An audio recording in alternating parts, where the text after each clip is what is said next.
Welcome to the latest episode of 5 on the Floor on the 5 Reasons Sports Network. Thank you for joining us on your favorite podcast app. We're on Podbean, Spotify, Google Podcasts, Apple Podcasts. We're also on Dash Radar on their Nothing But Net channel. That's every single weeknight at 7 p.m. Also, check out the 5 Reasons YouTube channel. That's where you get the pregame show. We call it Before Floor. It's an hour before every Heat game.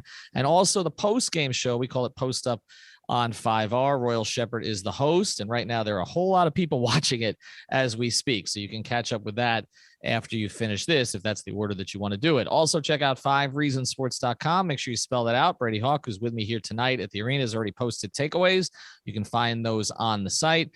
And, of course, check out the great sponsors of the 5 Reasons Sports Network. That includes our friends over at Prize Picks. You go to prizepicks.com, use the code 5, F-I-V-E. That's where you get your deposit matched. That is the bonus, but you got to use the code 5.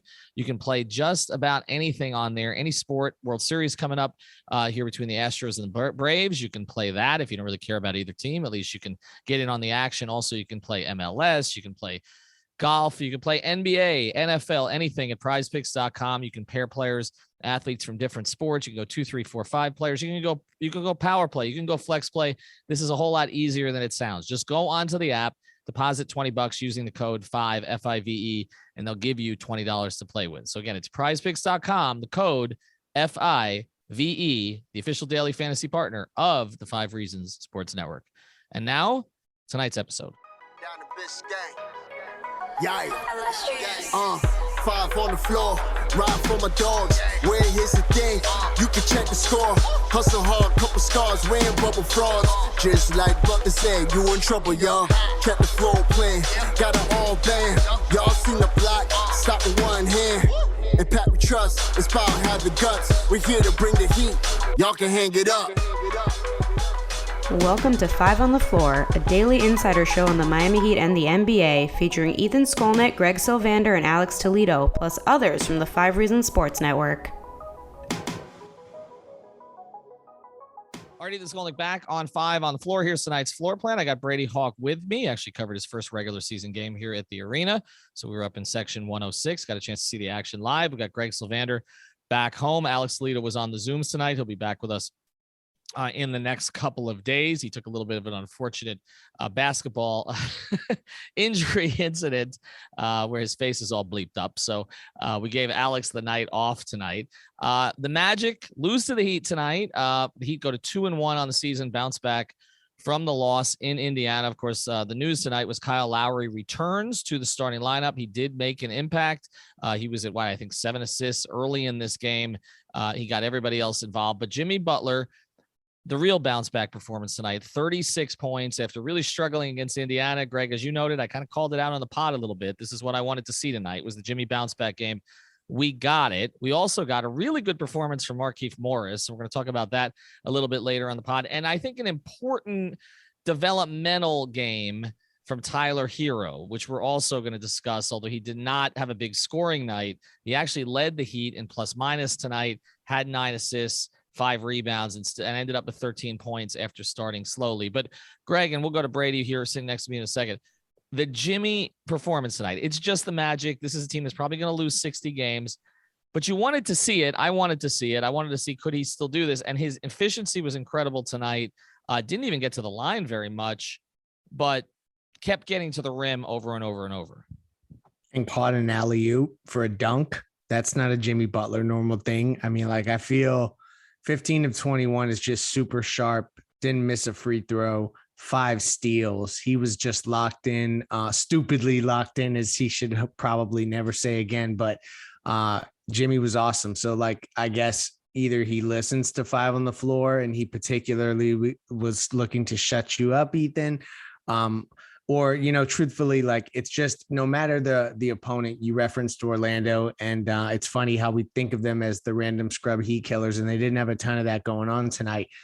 Just seeing him kind of just be this potent, I think, is important for us to know that, when Tyler does have a night where he maybe doesn't have it going to the extent that he has early on, or if Duncan Robinson has gotten off to a slow start shooting, that they can still get this kind of big stuff out of Jimmy Butler. And I guess it's no surprise. He was doing it almost a year ago in the finals, essentially. So he's still got it in him, but you're right. It's nice to see it early, and on to Brooklyn they go.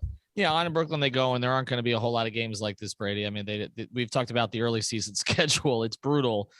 So they're not going to be a whole lot of lottery teams. But with Jimmy, the thing is this: there seems to be a calmness when he's playing now with Kyle that didn't really exist in the last game.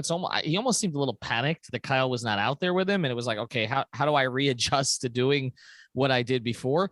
Really I thought true. was interesting about Jimmy's stat line tonight. I don't think we've seen this stat line very often for him in Miami. He had at one point 18 points and just 1 rebound and no assists. Like there was nothing else in the box score. I know the steals came. It was all points tonight, to the point that it almost seemed like it was a focus. Yeah, I think it was kind of half and half between the Kyle Lowry inserting in. You just see everything, the offense just come together when he's out there. Everything changes from the night in Indiana to now. But I don't want to sit here and act like it was just Kyle Lowry was the reason why Jimmy Butler was doing what he did with that 36 points. If you look at the box score, 5 steals pretty much tells you what kind of night he had, that he was generating looks for himself. It's not just Kyle putting him in his spots, which he did frequently. Like, it's not Jimmy holding the ball every play. It's Jimmy getting into back cuts. It's Jimmy playing off the ball and doing all those other type of things. But getting out in the break, that's a Kyle Lowry thing, pushing the pace. But that was something Jimmy's kind of embraced, where it may slow down a little bit, obviously, when Kyle's off the floor. But Jimmy's kind of embracing that when he gets that steal, it's not pulling back out to reset offense and wait for guys to run down the floor. He's just full go. I think we're going to see that more and more. But it's going to be interesting with just see his efficiency. You know, Greg joked about the lob pass, and I think there may be something there, because that kind of signals that he had his legs, because we talked about the inefficiency. He was not making those bunnies the other day. He was not making those mid-range jumpers. He was making every one of them basically tonight, where 15 for 21 from the field. That's pretty great for what you saw the other night. So I do think a part of it is Kyle Lowry, but I think the other part of it is just Jimmy Butler realizing that he needed to bounce back in this one. Yeah, and to that end, we've talked a little bit about the officiating situation and how how players are going to be called differently. And we said this was Spoelstra said, I'm not really worried about Jimmy. Jimmy's not a flopper.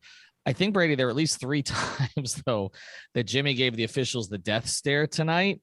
So I do think he's being officiated a little bit differently. I don't think it's to the degree that Harden is, but he is going to have to adjust somewhat. I don't know that the free throws are going to come quite as easily as they've come to him before. So listen, he's going to have to make shots. I mean, they could be 3 feet from the basket, but he's got to make shots. I thought the turnaround looked good tonight. Brady mentioned the legs look good. Usually if, for the turnaround to look good, his legs have to be live. That is a big part of it. We used to see that with Dwayne, but he seemed very relaxed in the post game today. Again, he knew he had this in him. Stars know that they can get to it at a certain point. They haven't gone over a cliff or anything, but I do think it was kind of important to at least see it tonight. And you just see, it's like Kyle doesn't even really have to do anything. It's like just being on the floor. The whole team just has they breathe a sigh of relief. Right. You can see it. It's energetic. Like literally, I think you really picked up on that. And that's super intuitive that how can you quantify it, but you can absolutely see it. Yeah, and Kyle, I asked Kyle, or I didn't ask, but Kyle was asked in the room about his ankle injury today, and basically said, I don't talk about injuries, which is another good precedent to be set on this team, because I feel like there was a little bit too much of that last year. Kyle coming in this year and saying that. All right, we're going to get to 2 more things here in the game that we want to talk about, but of course, Jimmy Butler was the key guy tonight with 36 points. Before we do, though, I want to tell you about another great sponsor of the 5 Reasons Sports Network. Do you work for a company that goes to trade shows? Are you the boss of that company? You want to reach out to everythingtradeshows.com. Trade shows are back, and they can do everything for you. It's a one-stop shop: the logistics, the booth, the graphics, the furniture, the flooring, even some tips to get you noticed. They'll teach you the difference between renting and buying. They're based right here in Fort Lauderdale, very close to where I live, but they can service all 50 states. Schedule a free consultation. Just mention 5 Reasons. Not only will you get that, you get a free booth rendering. They'll show you exactly how it's going to look. The phone number, 954-791-8882. It's 954-791-8882, or go to everythingtradeshows.com. And again, make sure that you mention 5 Reasons. All right, let's get to the second part of this. And this one, again, we talk about things that are challenging to quantify. Tyler Herro was really easy to quantify in the first 2 games of the season, right? I mean, he scores buckets. 27, he scores 30, right? It's buckets. It's pretty simple. But you saw something different tonight. And I think, and Spoelstra, when I asked him about it, when Cooper Moorhead asked him about it, he pointed out, Butler pointed out, there was more attention tonight. There's no question. Orlando put him on the game plan tonight. They sent 2 to the ball. They trapped him off some pick and rolls. They forced him to make quicker reads tonight. And so he couldn't score at all early in this game. He was inefficient. He was off. He didn't really get his 3 buckets until I think later in the game. But he finishes the game, as I mentioned, and again, 1 game sample size with plus minus can be a little off, but it gives you some indication. Okay. He led the team in plus minus tonight. He had 9 assists. He had 5 rebounds. He finishes with 13 points, which again, not as significant as the past 2 games, but it looked for a little while like he was going to be like between 3 and 5 points tonight. And in a lot of ways, he made up for the fact that Duncan Robinson did not give them much again, which I think is a topic we're going to have to touch on, a little bit more another day. But it does seem, Greg, like there is growth here.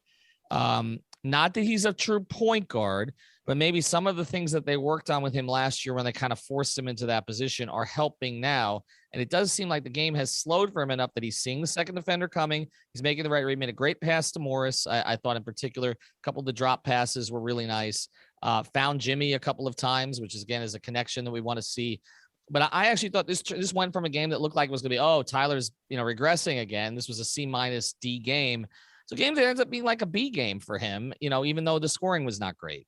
Yeah. And that's actually super important, I think, because if all Tyler is bringing and what his game and the impact that he is providing is so predicated on him scoring, that's not the growth that we really ultimately want to see from Tyler Herro. Like the fact that he can get to 9 assists and do some of these different things, that shows that some of the fundamental stuff that we say will translate game over game that you can see is just beyond a hot streak is really there. And so, like, to me, it was all good things to see him kind of pivot when he got more attention, find guys open. It probably helps that guys like Markieff Morris were making shots, and we're going to talk about him soon. But yeah, Tyler Herro, to me, this has been a really interesting start to the season. And for him to get 9 assists, like there is a little bit of like what Kyle does. I think it kind of rubs off on these guys intuitively, and you start to just see them make better reads and find guys. And when Tyler is getting the type of attention, like, has he had 2 defenders flashing at him very often? I mean, maybe for little stretches here and there, but tonight they were really honed in on it early, and he made them pay. So to me, regardless of the scoring and the shooting, it's a good growth game for Tyler. And you mentioned it rubbing off. Jimmy was just talking about it, a couple of minutes ago, where he said it's contagious, where everything Kyle does is contagious. And you kind of see that where stuff flows better just because he's out there. But it seems like they pick up on the things that he does when he's out there on the floor.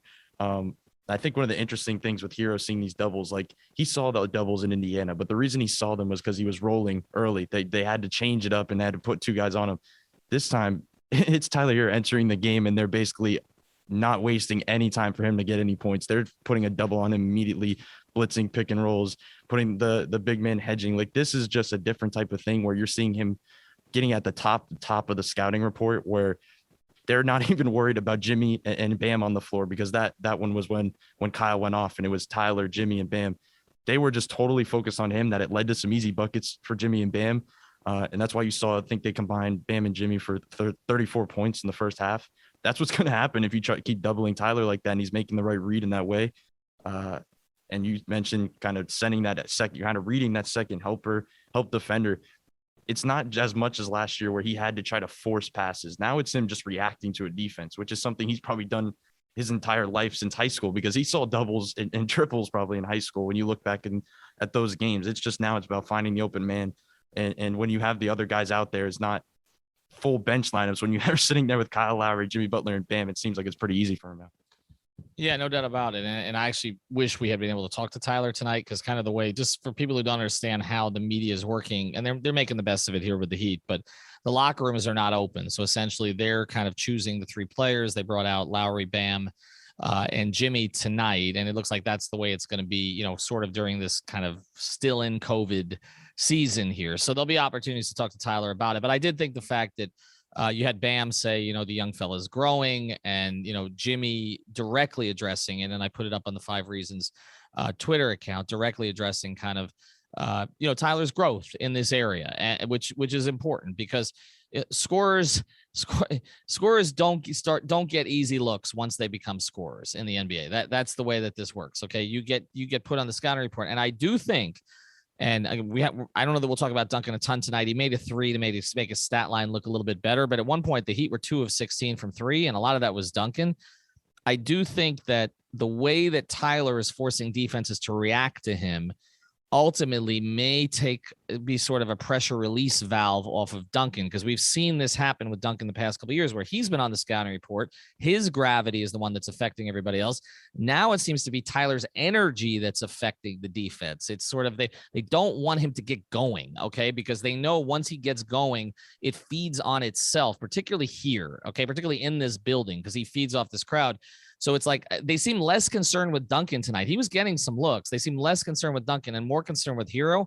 If that trend continues, then Duncan's going to have to make people pay. Okay, that's the way. And he will eventually. I think like that's the beauty of this is that he will eventually. But let's be honest, Greg, he better, okay, because he is being paid differently now. That's true. And they did retain him for that reason. So it's one thing to say he's creating gravity for everybody else, and you still see it. But again, if the gravity is going to start to go to Herro for different reasons, and they're dealing with Jimmy and with Bam, and maybe Kyle starts to look for a shot a little bit more, Duncan's going to get more open opportunities. He's got to make them. I mean, that's because you're expecting if he's going to get open threes, if he's one of the 5 best shooters of the world, he's got to make close to 50% of the open ones, right? Because that's basically what they're paying him to do. So we'll see how that goes. All right, one more segment here to go before we do. I want to tell you about another great sponsor of the 5 Reasons Sports Network. This is our friends over at CPT. CPT of South Florida is where you want to go if you need IT. They've been providing small and medium businesses with the technology they need for decades. They specialize in cloud-hosted phone systems and managed IT. If you own a small or medium business, you're looking to save money on your monthly phone and internet costs, give TJ a call right now. He's been helping South Florida businesses save thousands per month, and he's got a great promotion, 25% off cloud phone service, including the free phones and the first 2 months of service free. That's right, free phones and the first 2 months of service free. Just mention 5 Reasons when you call TJ or anybody else at CPT. Here's the phone number, 954-966-2766, 954-966-2766, or visit the website at cpt-florida.com. All right, now I think that all of us have had a couple of concerns, which are these, okay? And they're both kind of related to Markieff Morris. So that's why this was a welcome game tonight. I think we've had concerns about sort of the 4 position in general and the ability to be able to get any offense out of it. And we've had concerns about the bench scoring beyond Tyler Herro. And we saw Max Strus really not looking for a shot tonight. Brady and I were talking about that. He got one back late, okay, and he did some other good things, but he was not as aggressive as we've typically seen him. And again, Herro struggled to score a little bit for most of this game. And so we've talked about those things. We've also talked a little bit about the fact that Markieff seemed to be a little bit out of shape when he came here. Well, it looks like he's rounding into shape to a certain degree. And then tonight you saw him was his first 6, I believe, before he missed some late. But he made the shots the way Brady's been talking about a lot of them. It was not all long balls. It was rolling. It was being aggressive. He also had one of those feisty moments that looked like it might be a brawl, which is the kind of thing that he also brings. But I think you're starting to see, and again, I've been putting the expectations kind of low on him. He's a minimum player. I mean, I know he's had success in the league, but it's not like you're paying him to be a star here. You're just paying him to give you competent minutes at the 4. He looked better with Bam tonight than Tucker did. And I think we could see more of that. And Greg, just generally, it looks like he's rounding into being a contributing player for them, which they need. See, my thing is they need 2 guys to score for them off the bench in every game. If you're going to assume that one is going to be Tyler, then the other is pretty much got to be Strus. It's not going to probably be Vincent. It's not going to be Dedmon. It's got to probably be Strus, or it's got to be Morris, right? Yeah, no, you're right. And especially when PJ Tucker is throwing these zeros up in the starting lineup from that position as well. Like you need one of those 2 guys, Markieff or PJ Tucker, to be some level of an offensive threat. And so far this season, I mean, 3 games in, he's averaging 9 points a game, 10 points a game. Like if he can really go the whole season and hover around that, like that's huge for this team, because as much as we say he's a minimum player and what what do you expect out of him? Because of the way that the Heat are maneuvering with the luxury tax and the fact that they really are going to play with 14 for so long until they can get that prorated portion of the cap down to the amount where they can add a 15th guy and stay under the tax. Like it's not that they expect a ton out of Markieff Morris. It's that they can't waste a roster spot on Markieff Morris if he's not functional. So the fact that he played better tonight, I think, is huge. His offensive performance, like I tweeted this midway through the third quarter. If he can do this 3 or 4 times a month, just 3 or 4 times a month, that can spell them through the regular season to the point where then in the playoffs, if he plays as part of an 8-man rotation with limited minutes, he still can do things here or there, take a hard foul, get in a fight. So, and you're right. He looks like he's in better shape. And to me, I think that that's a huge thing that he had to play some catch up to, let's be honest. Yeah. And I think when you look at the stat sheet, it kind of throws you off from the end of the game because he had 4 threes. He kind of jacked up towards the fourth quarter. I noted late in the third, he was, I think 6 for 6 from the field, and all were basically in the same spot. They were the mid-range. They were on the roll. And I think that's where you need to see him. If you look back, the past teams he's been on, the reason he's been in the roles he's been in low on the rosters is because I feel like he's been in that spot of 3-point role where that's not where he needs to be. When he kind of accepts that he needs to kind of roll to the basket and take that mid-range, which actually has looked really good up to this point in every game he's played, like that's where he needs to be. If you're 6 for 6 in a game where you're one of the team's leading bench scorers, like that's the type of guy you need to be. And I think we know what he's giving us, defensively, what you're getting size wise, what you're getting on the rebounding thing. And I think the speed wise, that you just mentioned is next to Bam is kind of going to be the difference maker. I just don't know if Tucker can play long stretches next to Dedmon because I feel like those minutes would be too slow. But when you're looking at the flip side, the Morris minutes with Bam, I feel like can be really active. That just the way Morris likes to run the floor as well. But he likes to throw those quarterback passes like Lowry does. Probably doesn't work as much as the ones that Lowry throws, but I just feel like it matches what they do. And if you look at the minutes tonight, Markieff Morris with 25 minutes and PJ Tucker with 21. So like, it's kind of like the other stuff we talk about when you don't harp on starting. Like Morris, there's going to be a lot of nights in this regular season where he plays more minutes with him. There's going to be a lot of regular season games, so Morris plays more minutes with Bam, and it doesn't matter if he's starting with them or not. And I think you're going to see that trend, especially if he's playing that way. And I want to mention that another guy that we're talking about, Morris kind of getting those shots up late. You alluded to before with Max Strus.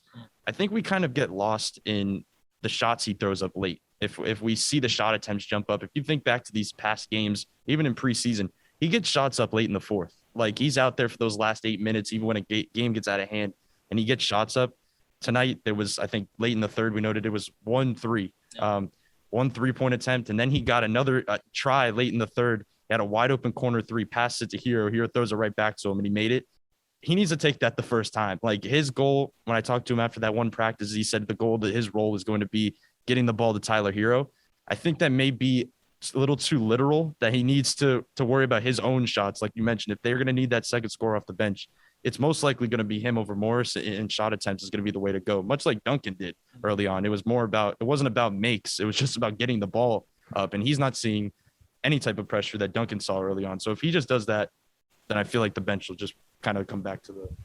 Yeah, that's a good point. And I think the other point that you make, it's not just that there'll be nights that Morris plays more minutes than Tucker.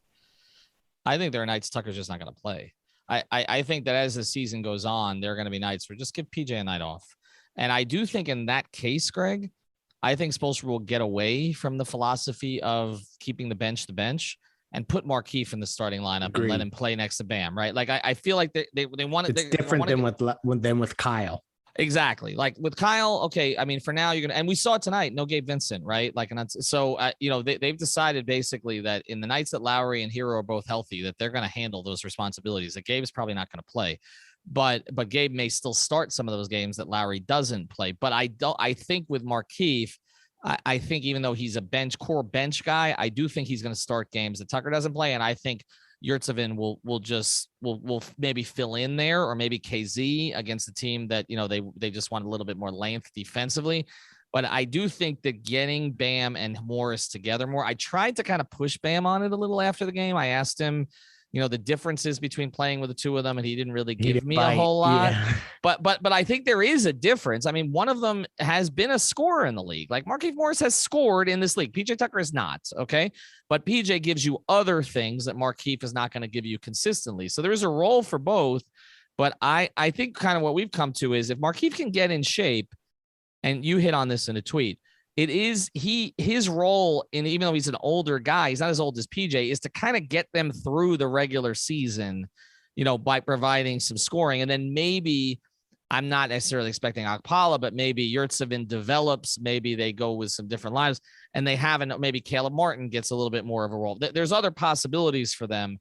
But for right now, I do think that it's taking a look at Markieff with Bam. I like those minutes better than I don't like Markieff with Denman. It doesn't work, but I understand the way it's structured now. That's kind of what they're going to, because they kind of have to.